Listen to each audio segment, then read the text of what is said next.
a treasury of Irish fairy and folk tales. Lanty McCluskey's Fairy Boone. William Carleton. Lanty McCluskey had married a wife, and, of course, it was necessary to have a house in which to keep her.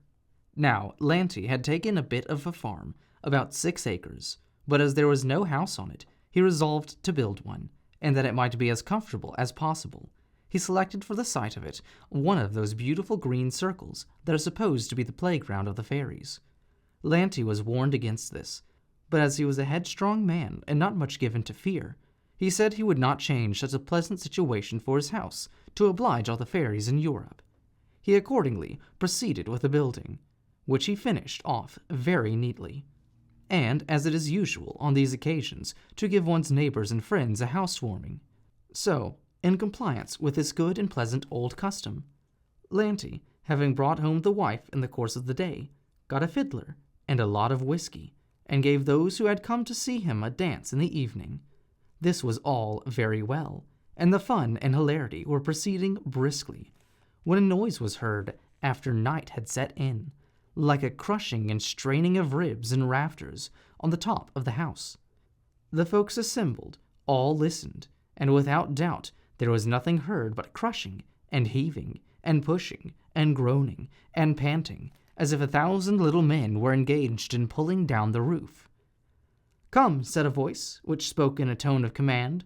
"Work hard, you know we must have Lanty's house down before midnight."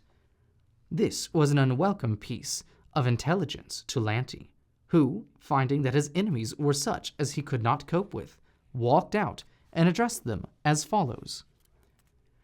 "Gentlemen, I humbly ask your permission for building on any place belonging to you, but if you'll have the civilitude to let me alone this night, I'll begin to pull down and remove the house tomorrow morning."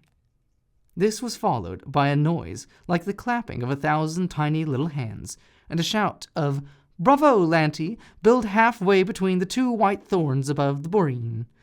And after another hearty little shout of exultation, there was a brisk rushing noise, and they were heard no more. The story, however, does not end here, for Lanty, when digging the foundation of his new house, found the full of a calm, a metal vessel of gold, so that in leaving to the fairies their playground, he became richer man than ever he otherwise would have been, had he never come in contact with them at all.